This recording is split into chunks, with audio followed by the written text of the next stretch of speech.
Praise the lord. Doctor Billy Graham గారు ప్రపంచంలో గొప్ప సువార్తికునిగా గుర్తింపు పొందిన వ్యక్తి. ఇతడు 50 సంవత్సరాల పాటు 6 ఖండాలలోని 85 దేశాలలో 10 కోట్ల మందికి పైగా క్రీస్తు సువార్తను ప్రకటించారు. క్రీస్తు సువార్తను అంత గొప్పగా ప్రపంచ దేశాలలో ప్రకటించిన వ్యక్తి మరొకరు లేరు. ఇతడు కోట్లాది మంది సామాన్య ప్రజలకు మాత్రమే కాక అనేక దేశాలలోని దేశాధినేతలకు సైతం క్రీస్తు సువార్తను ప్రకటించి 20వ శతాబ్దపు గొప్ప సువార్త విప్లవానికి నాంది పలికారు.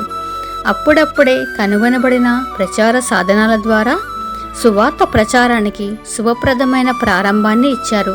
బిల్లీ గ్రహం రేడియో, టెలివిజన్, శాటిలైట్ మొదలగు ప్రచార సాధనాల ద్వారా కోట్లాది మంది ప్రజలను ప్రభావితం చేసి వారిని ప్రభువు వద్దకు నడిపించిన వారిలో ప్రథముడు.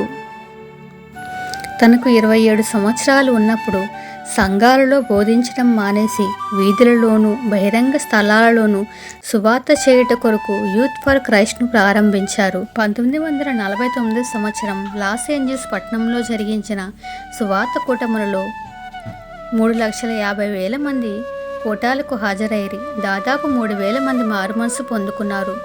లాస్ ఏంజల్స్ పేరుగాంచిన సినిమా పట్టణం. అక్కడ ఉన్న అనేకులు మారుమనసు పొందిరి. తాగుబోతులు, వ్యభిచారులు ప్రభు అనుగ్రహించి పాప క్షమాపణను పొందిరి.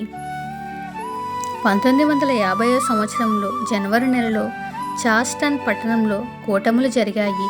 ఈ కూటములకు దాదాపు 16,000 మంది హాజరయ్యారు. 1000 మందికి పైగా మారుమనసు పొందుకున్నారు. 1954వ సంవత్సరంలో లండన్ క్రూసెడ్లో అనేక వేల మంది పాల్గొనిరి. 10,000 మంది రక్షణ పొందిరి. అమెరికా దేశం 1953వ సంవత్సరంలో నూతన జీవం పొందుకుంది. మద్యపానీయాల అమ్మకం 90% తగ్గింది.